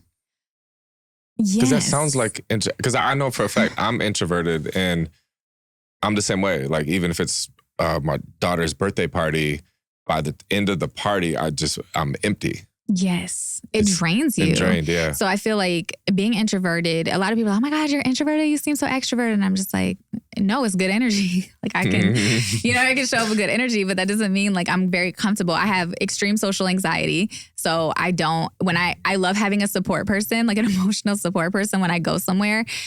It makes life easier if I have someone who can kind of buffer conversations or like be the liaison, because I don't like all attention on me. I don't know what to do. I don't like being recognized. I don't like going out places where like the attention's on me, like none of that, which a lot of people are like, none of that makes sense though. Like you love the attention and you're online. And I'm like, no, it's the opposite. Like I hate it. That's interesting. Right. That's interesting. Everyone's like, and I'm just like, I'm not lying. I genuinely don't like it. It makes me so uncomfortable. I'm noticing that with myself. Yeah. I feel like there's a responsibility that comes with it that we didn't sign up for, but like we did, but didn't know we signed up for, because I've noticed when being recognized by certain people, certain places, like you said, you'd prefer not to be recognized. And like, I may just want to go to the grocery store and just be there present with my wife, right? Yeah. And coming from the gym and sweaty or stinky or whatever it is, I just kind of want to be in my own world. But then sometimes running into certain people, and then like you said with social media, the more that you share, there's so much out there. So people, they're like, they just come right up. And I have a lot of people that they don't introduce themselves. I'm like, hey, what's up, man? My name is John. I'm this or anything. It's just like, yo, how you been? And I'm like, hey, man, nice to meet you. And then it's this whole conversation. Like you said, it does drain you. I'm introverted. So I'm thinking, because what I don't want is to give people a bad first impression. Right. I'm like, oh, I liked you. I watched your stuff. I met you in person and you're an asshole, or you were short with me, but it's like, bro, we're humans. Yes. No, that actually happened to me at church. Yes, when I was at the church. Yeah, this girl, I heard her too. I was walking and I heard somebody say, oh my gosh, that's my favorite person on TikTok. And I was like, please don't be me. Please don't be me. Please don't be me. I was like walking away. I was like, no. So we like walked down that hallway. We turned left. We're standing there. And she's just like, oh my gosh, I love you so much. Da, da, da. I mean, my daughter was there watching the whole thing. And when it all happened, we were cracking up. She was like, if you would have told me that, I would not have believed you. Because she came up to you, like, you were Beyonce. And I was like, I know. But I was just like, hi. And so I'm better at it now because it's happened so much where I'm just usually like, I'll offer a hug because I don't know if that's what I should do, but I feel like I should at least offer it. And then I always ask them their name because they never say their name. I'm like, what's your name? And I'm like, do you want to, like, is it okay if I hug you? And then that usually like softens everything. And then it's just like, okay. But she was like, can we get a picture? And I was like, oh, I don't have my phone. She's like, I don't have my phone. She's like, she asked somebody to borrow their phone to take a picture. Like, I blessed your heart. Bless your heart. But yeah, it was crazy. But it was this big thing. And I was just like, I'm just me. And which is funny because like my best friends, like my girl, she used to drive for Handlebar down in Detroit, which is like the thing where you ride and you drink, like the big bike thing. And I don't know how I came. Oh, there was a girl on her tour, my friend's tour, that I guess looked like me. She's like, oh, you look like my friend Amber, da da da. somehow they figured out that it was me. And she was like, that's my favorite person on TikTok. I'm talking about screaming fangirl. So my girl FaceTimed me and she's like, yeah. And then, I mean, she's screaming again, like I'm like Beyonce or something. And Sade's like, it's just Amber. And I'm like, that's how I feel. It's just Amber. It's nothing major. That's how my sister, when she was with me that day at church, and she was the one to point it out. She was like, that's the Amber girl on TikTok. I watch all of her stuff. I know everything about her and her daughter and this. And I was like, oh, I'll say hi to her. Oh my gosh. That's hilarious. Yeah, I'm like, which is weird too when people say, oh, I know you from TikTok. I'm like, God, what do you know? Like, what do you know? Because I've shared a lot of things on there. And I've actually, I'm in the process of like a rebrand, if you will. Because as I launch my book, like I want people to get everything from the book. And so I don't want them going to my videos necessarily. I want them to go to my videos, but I archived 90% of my content. Wait, when? Why? Just because I felt like, I don't know, I gave so much of me and people felt entitled. And I was just like, I need a minute. When did you do that? I did that. When did I do that? I think earlier this year. Really? Yeah. What was the first thought that's like, I need to do this because of this? Because I feel like I need to, as I'm moving forward in my life, I need to leave some things behind. And I need to be able to tell my story the way that I want to tell my story, not because people picked it out of me. You know what I mean? And I feel like a lot of the videos where I was like answering questions and people felt entitled to explanations or stories or this, that, and the other.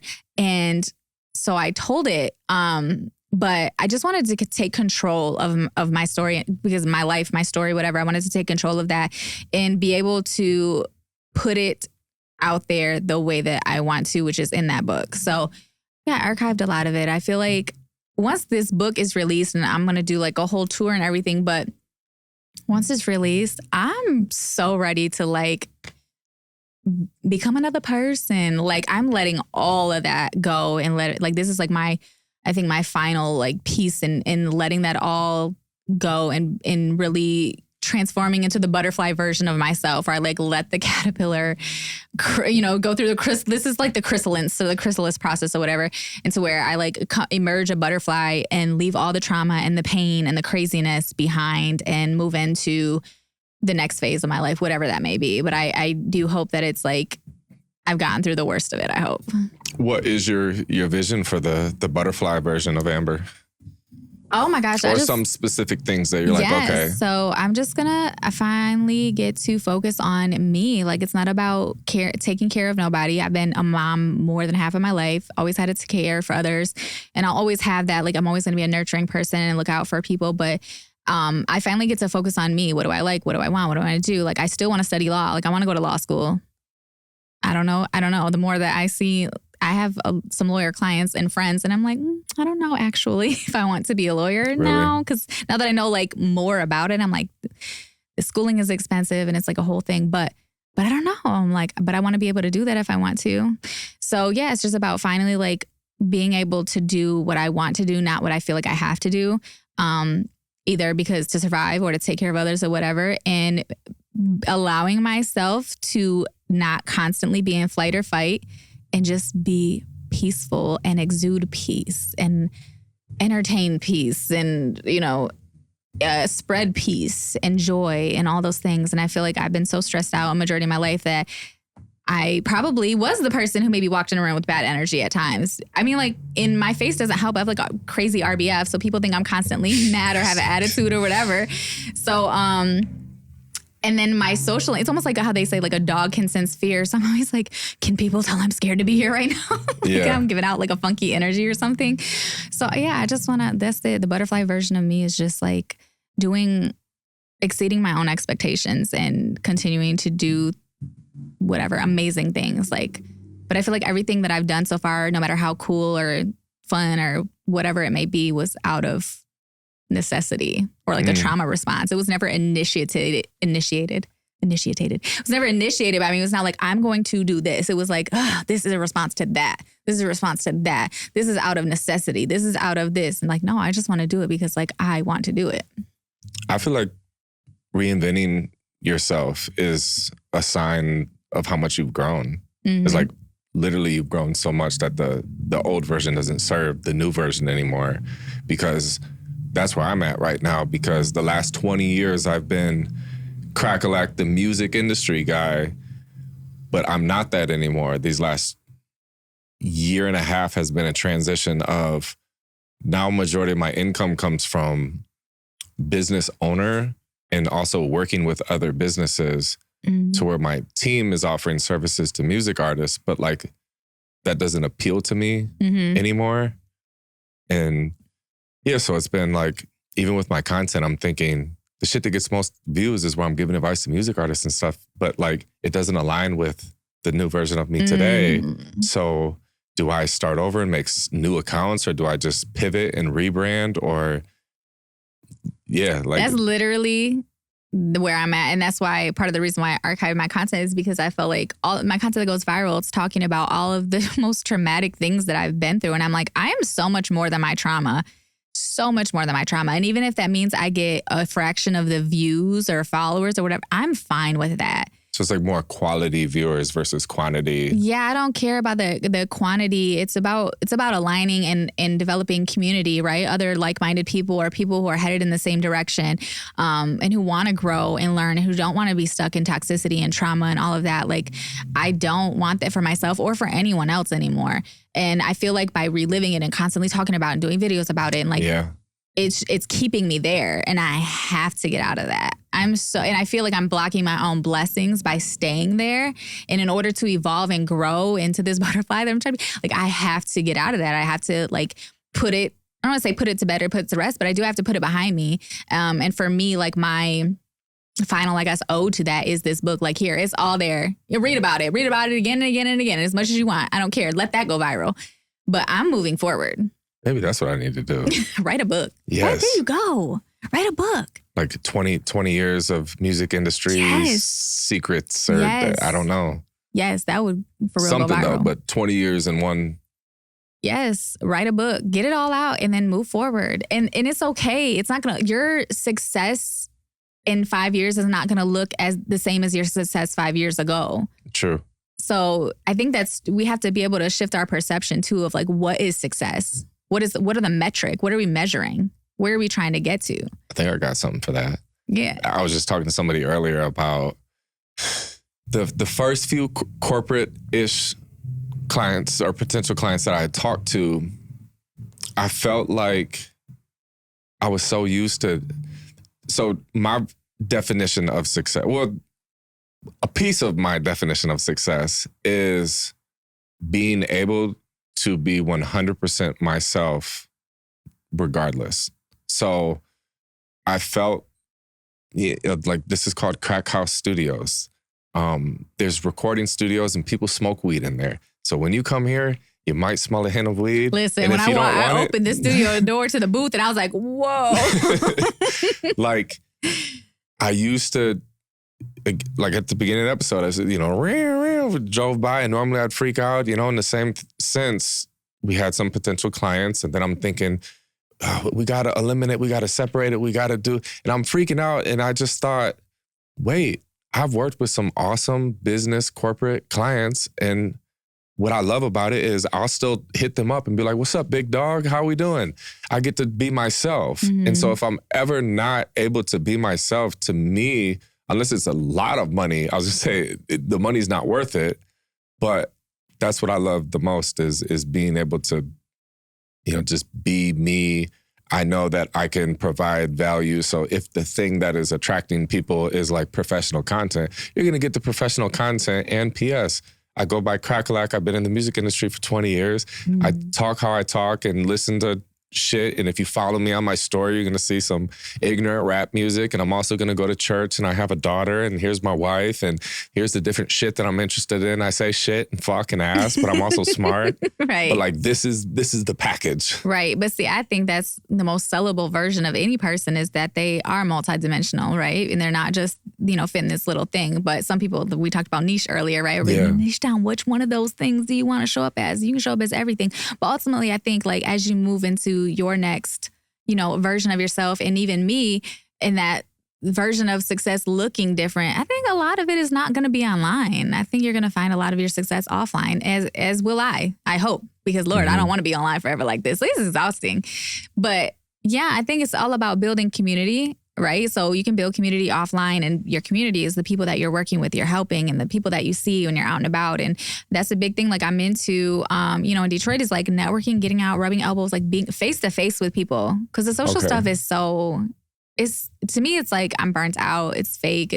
Everybody has an agenda. Everybody's trying to do something. I can catch a vibe from you if I'm like sitting next to you that I can't catch by looking at your story or whatever. So I think that the community aspect is going to be huge moving forward in what you pour into real life relationships, because just as everybody got tired of, junk mail, when you was a kid, you probably got all excited like, oh my God, there's mail. Like, I don't know. I used to, as a kid, I was like, I thought junk mail was the coolest thing because we got mail. My mom would be like, oh my gosh, throw it away. It's trash. Yeah. And so now junk mail is everywhere on social media. You can't scroll for 2 seconds without seeing an ad for something. We are constantly being sold to, told to, advertised to, marketed to constantly. And so now I think people are shifting out of that, where I think the best form of marketing is going to be old school guerrilla style marketing, face to face, doing like the crazy stuff in person. And then, it just so happens if there's somebody with a camera capturing it, then they have the online aspect. But I think like we have to get back to the humanness of it all. Do you have any ideas of like an in-person experience or like a workshop or a get together or a meetup or something that you would like to do yourself in the next like year? So, I've been asked a million times about doing like a meet and greet, and I'm just like, that's so weird for me. Like I get uncomfortable with people recognizing me random. You think I want a whole bunch of random people coming for me? Yeah, the whole point is and even worse, 3 people show up and I'm like, dang. Yeah. Like, I don't know which one would hurt worse, 100 people or 3 people.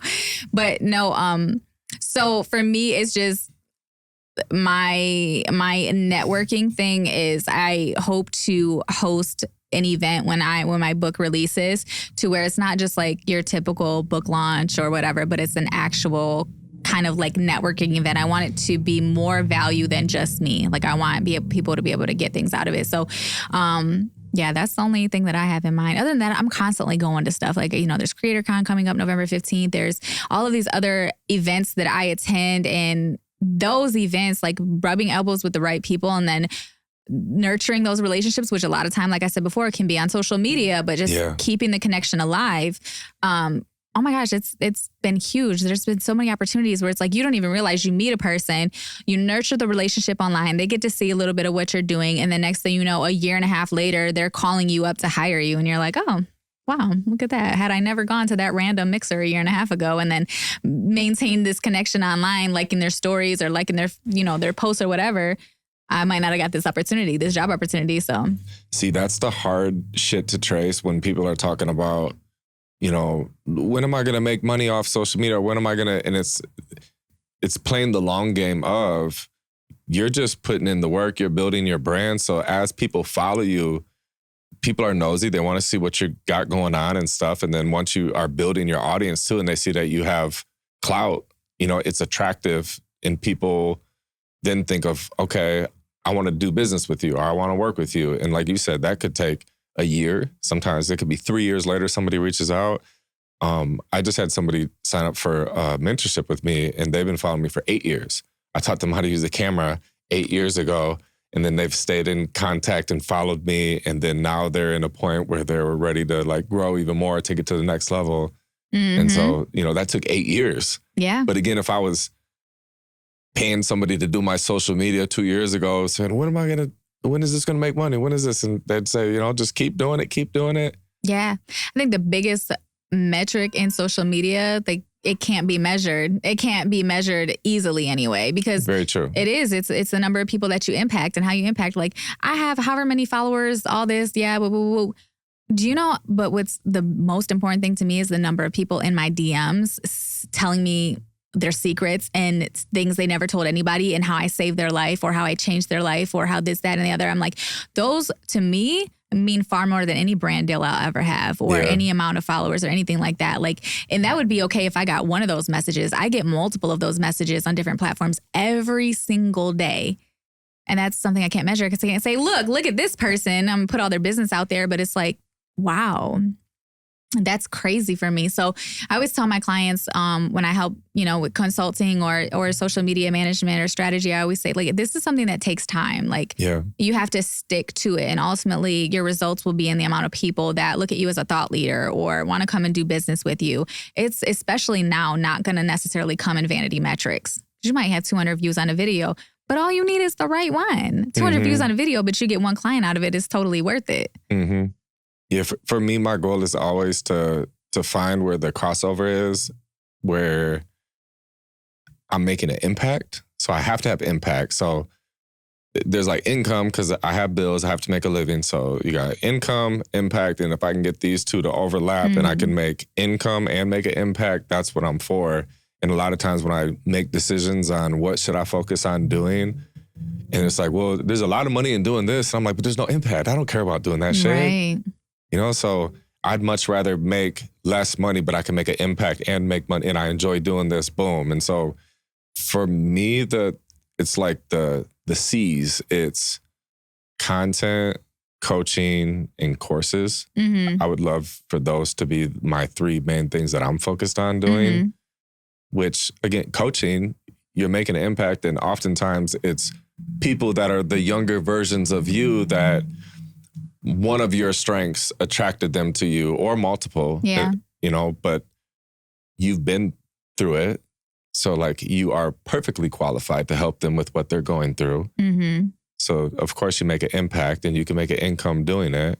And then to attract more people to be in that, now I get to make content, and content fills my cup and makes me happy, and I can make an impact, and this is all free for everyone.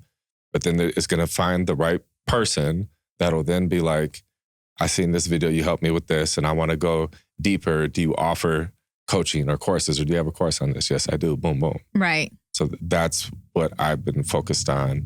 But that also takes longer to build out, or at least the way that I'm doing it. Maybe I'm doing something wrong, but it takes longer to build out for me.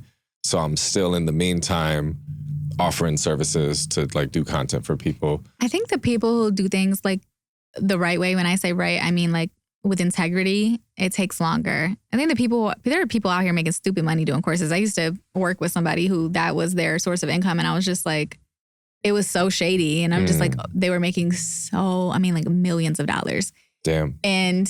But it was, I'm like, oh my gosh. And yet there's people who are like actually legit pouring their everything into this, doing it the right way, doing it with integrity, not just trying to like sell people a dream. No, yeah. And it's taking forever for them to reach that status or, that level of income. So I think that's just what it is. It's like all the best things in life, they take longer. You don't get this. Teachers get paid the worst when they should be getting paid, you know what I mean? A ton of money, but you bounce a ball around. And I know there's reasons for this economically, but I'm saying that a teacher's job to me is way more important than a basketball player, even though I love basketball. The point is that I think the best things, it just takes longer. It does. But I was, I don't remember where I was reading. I was reading somewhere recently that they said like the reason why you look at people who, are crappy people and they do crappy things. And it's like they have this crazy success. And you got some people will say like, oh, it'll come back to them eventually. But no, the reason that some people are able to live these crazy, lavish, amazing, incredible lifestyles and be a really awful person is because they believe that they deserve all of that and they don't apologize for it. Whereas good people feel like, oh, there's somebody else more deserving. Yeah. And it's that mindset you were talking about earlier. Damn. So when you think like that, you live like that. That's your life. There is somebody who's going to have more money and be more deserving because you keep thinking that. You keep putting it out in the universe. You keep saying that. Whereas like Joe Schmo over here, who's a complete dick, is getting everything because he feels like he deserves it. And he doesn't care about being arrogant or a dick or whatever. And it just works for him. Damn, that's very true. I seen a video. This is what sucks about memory. Like I seen this video, had an aha moment, and then forgot. Like, just remembered right now what it was. So there's this YouTube video of this guy who's like a mindset coach, and he was talking to the person, and the person, their thing was they wanted to make a certain dollar amount a month. I don't know what it was, but it was like a 5-figure dollar amount every single month. And he kept asking him questions, but it was basically like the person didn't feel like he deserved that money. And he was like, well, why? And he was like, I just haven't worked hard enough yet. And he said, so do you think that the people that make the most money work the hardest? And he said, well, no. Well, then why is that true towards you? But he kept asking him the right questions. And I was just like, holy shit. Yeah. That's me that he's talking to. And so I'm like, okay, I have to be more demanding and less humble, or like, my time's coming, I'll let them have theirs. It's like, no, your time is now. Yes, that whole year has been like that for me. I went to LA actually with my daughter to record a podcast recently, and I randomly, somebody that I had met on TikTok that I had done some consulting for, I told her I was coming, and she's like, oh, I'd love to meet you in person, whatever. So we met for lunch and we had this conversation, and she was just like, I did a mentorship program earlier this year, and it was free. I was like, I did 10 real estate mentees and 10 like life mentees a bit essentially. And there was hundreds of people who applied, and only 10 got accepted for each. The people who actually responded were even less. And the people who actually showed up every week, I think I graduated the one with like 3 people and the other one with 4. So it was so both like they ended up being so small, and it was free. And so I'm talking to this woman that I had met on TikTok. She was like, yeah, the people don't appreciate the free stuff. Like, true. She was like, Amber, she's like, you undersell yourself so much. And I wish I could remember. I know what she said and how it made me feel. I can't even properly reiterate it right now, but oh my gosh, it was a life-changing conversation, because I was like, you are so right. You are so right. I did all that for free. But if I would have charged, people are going to come and show up for what they pay for. Yeah. But people took advantage of it because it was free. But I was over here like, oh, I just want to give back. I just want to help people. No, I'm worth so much more than that. She helped me realize that. Like, I mean, I'm definitely worth so much more than that. And I have to, this whole year has been like reminding myself to see that in me and to stop undercutting myself, selling myself short, seeing myself as less than, not enough, haven't done enough. Like, no. And for everybody, I think, a lot of people do that. But for me, this whole year has been, it's like I'm in that loop right now where it's like, you got to beat the boss at the end of the level. Yes, I'm still in that loop where I'm like, I have to keep getting these reminders because I'm still doing stuff for free and I'm still like giving it away and working harder, not smarter. My whole year is, I'm going to work smarter, not harder. But until I get, the little light bulb has been going on. I need like the big light bulb to go off for me to finally transition into something better. My issue has been, I've felt that my worth is tied to the money in the bank account at that moment, which has been hard and is stupid and is wrong. So don't do that out there. But that's been my issue when the studio is slow and money is getting low. I'm throwing shit out there like, at this point, I'll do this. Give me $5 and a pizza. Like, what the F, right? But then, we'll land some things and it's like, no, we need to raise our prices. We got ripped off for $2,000 for this. And so it's like, yo, this guy, one day he's here, one day he's there. And it depends on when I'm here, the bank account is here. And then when I'm down there, the bank account is there. And so Alyssa has taken over the finances because we brought that up. So I have no idea how much money's in the bank account, but I am aware when it starts getting lower because she'll be like, so do we have anything coming up in the next week or two? And I'm like, oh shit. All right. Yeah. It's go time. But it's good to have somebody that can help manage the business side of things or the financial side of things so that you can focus on the creatives, if that's where, you know what I mean? Yeah, it was too much to like, because I was doing payroll. I was tracking, I made all these like spreadsheets and stuff to track each, like the recording studio, the content, the podcast, photography, coaching, like each different category, how much all the stuff is. And it was a lot. So I taught her how to do it and she likes it. It's basically like data entry. Just every week, look at these, enter it, look at these, enter it, look at these, enter it, pay people. And so she likes doing it. Alyssa's very introverted, a lot more introverted than me. One of the things I was hoping to get out of this is you to give her some advice on like, she goes through these spurts of kind of out of nowhere. She'll just start posting content and she does good too. Like she's got multiple videos with millions of views and stuff. She'll get thousands of followers and then kind of like out of nowhere, she'll just stop. And she says it's just because, but like I've asked, did you get a comment that hurt your feelings or like, what was it? And so I just don't I don't know. I don't feel like it. Or So I see her. I love her content. I love when she posts. I think y'all are just so dope. And I love watching her stuff in particular because I don't know, maybe like a feministic kind of view of like your, like the whole outside of this. Like you have this studio and the music and the business and all this, but she, I don't know, has like a feminine touch to it because it's like, it's her life and she shows her stuff, but it's also kind of behind the scenes, some of the stuff that you do, which I think is cool. But I love her stuff. But I noticed that. I'm like, damn, look at her go. Like, yes. Yeah. And then, nothing. But you know what? And I have no idea if this is true, but I've learned this recently that this could have no weight whatsoever on what she's going through. But so men operate on 24-hour hormonal cycles. Have you heard of this? Yeah. So you wake up, touch on, it's the same 24 hours, So you can be pretty consistent on a day-to-day. Yep. We operate on like 28-day, give or take a few days cycles, which means for maybe a week out of the month, we are at our absolute peak. And that's probably the time when she's making the most content and she feels great and all this stuff. Yeah. And then that egg drops and everything drops and the mood changes. You don't feel like making content, don't really want to get out of bed, don't really want to do anything. And yeah, if a comment happens to come in during that time, that's really going to aggravate the situation. So I honestly, because I go through the same thing, like when I'm feeling good, when I'm feeling great.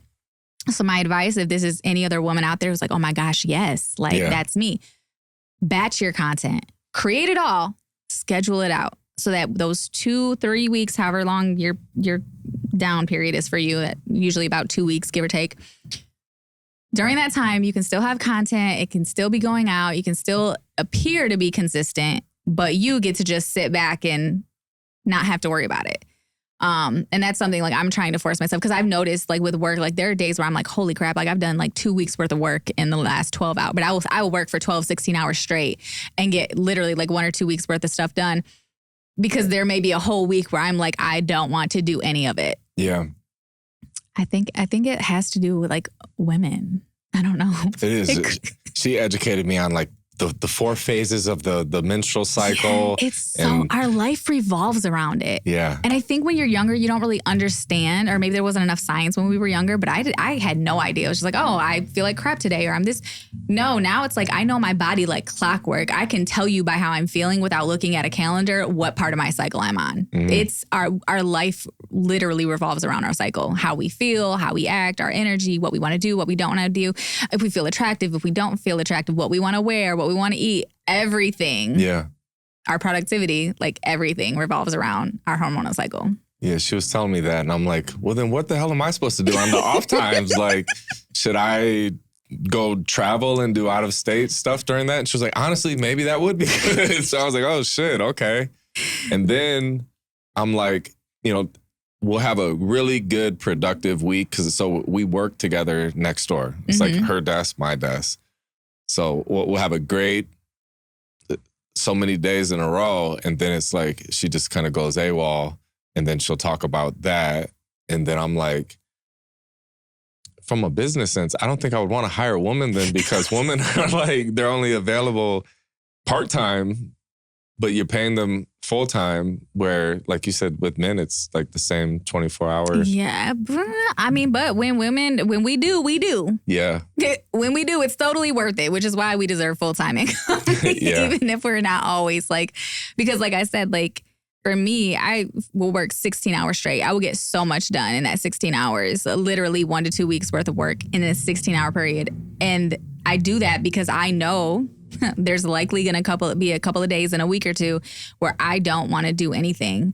And so I because I know this, I just got to prepare in advance. And I think that's all you can do from the relationship aspect of it or the other side of it. I mean, I think, yeah, kind of like she knows her body well enough. Now you have to get to know and trust that she knows and that it's not always going to be the same. And that's okay. But giving some space, like showing I'm here, but I'm also over here. I'm over here, but I'm still here. It's like. Yeah, there was, so her and our daughter's cycle is around the same time. And that's fun. This was a couple months ago and they were both like, it was a bad time in the household with 2 girls. And I was like, I think I'm going to post a video and say, does anyone want discounts on blah, blah, blah? My wife and my daughter are on their thing right now. And I'm available and I'm going to be at the studio a lot. And but that's also one thing I love about where I was saying like being able to be authentic. Like I would post that. I would do that for you sure. know, but with certain of the business clients that we work with, they'd be like, "Oh no, we're not gonna." Yeah, because that would look very misogynistic of you. That would look very like you don't care, you don't understand. It's a touchy subject. But I think, you know, as a woman, I get it. I think other women get it. I think it's important for men to start to understand. And again, maybe there just we didn't understand the science before. They definitely didn't teach it good in school. No. So girls have periods. Okay, they bleed for a week out the month. That's what I knew. And like, they're mean during that week. Forever, you know, of course, I'm a girl, and I've heard other girls say, like, we should literally be able to get a sick day for those first couple of days. Yeah, because it's that bad. It is that bad for a lot of women. Some women, it's not that big of a deal, but like some women, it is the worst. It's like literally going into labor. And then on top of that, yeah, you have all of these hormonal fluctuations and all this stuff. It's tough. But I think if we learn it, we understand it, then we can use it to our advantage, like I said. So for me, I know my body. So I know I have to, when I feel good, I have to be my most productive. Like, take advantage of it. I take full advantage of it. I get everything done. And then I give myself grace when I don't feel good. And I think before it was like I would try to push through. And then everybody suffers. The people around me suffer because I have an attitude. I don't want to be here. I don't want to do this. And I'm just like, you know, it's okay. Like I don't want to show up if I want to change plans, or if I want to, not to the point where it's like an excuse and I'm using it as a reason, but it's okay to give yourself some grace and just understand that, okay. And also for me, it's helped me so much because now when I start to feel a certain way, like I said, I'll sit there and okay, why am I feeling like this? What's going on? And I'm like, what's today? Oh, that might be part of the reason. Like, that's self-awareness. Yes. A lot of people don't have that. I do, because I'm telling you, like every month, like clockwork, as soon as I start crying about anything, I'm like, oh, that's why. I'm like, dang. I'm like, okay, because I know I'm not no punk bitch. I'm not out here crying for no reason like this. No, it's literally that time. So yeah, you just, when you're self-aware and you know what's going on, you're like, okay, that's why it's important. Like I said before, when you start to feel something, your body will tell you. Mm-hmm. It's your body, your heart rate, your, you know, if you're hot, if you're cold, if you feel it in your gut, if whatever the case may be, sit in that for a minute and just, okay, first of all, I'm okay. And sometimes you gotta talk, I'm okay. It's fine. We're good. We're completely safe right now. What is going on? Yeah. What could be causing us to feel this way? And I say us, like I'm multiple people probably, I feel like I am sometimes. I'm like, what is causing me to feel this way? And then yeah, sometimes it's as simple as, oh, it's that day. Got it. All right, cool. And then I'm like, okay, I know what it is. I know how to deal with it. I'll be all right. Versus it's not something deeper. It's not like I was triggered by something that came up or anything. No, it's like, oh, it's just that time of the month. Okay. Yeah. When do you plan on having your book out? Ideally, so the plan is to have it finished by the end of this year, which I will. It's not just the plan, it's happening. I will be done by the end of this year. And then it's just about publishing it. So I'm torn between self-publishing or submitting it to a publisher. So I know of a publisher that published somebody else's book that I know personally, and that was on New York Times bestseller list. So I'm like, that would be kind of cool if I could get it. But I know that like there are pros and cons of each direction, right? For sure. So I think when it actually gets released is going to depend on how I decide to publish it. If I choose a publisher, or if I just self-publish. But it will be done this year, and it will be published next year at some point. Yep. My goal is like the sooner the better, because I just want it. And I'm so excited. I'm so excited to not only because like I love writing. Like I said, you know, when I was younger, I loved music. I would write songs. I've written poetry, books, like little books, whatever, when I was in school. But I love writing. And this is like, in my opinion, I've read, you know, what I have so far. Like, it's good literary work. Like, it's good. It's a good book. It's interesting. It keeps you captivated, and you're like, what happens next? Oh my gosh, I didn't see that coming. Like, it's really good. So I hope not only just to get it out and heal, but also so that people can see that, like, I'm a good writer. Mm-hmm. And then where can people find you on social media? Get Real with AB on all platforms. Amen. Amen.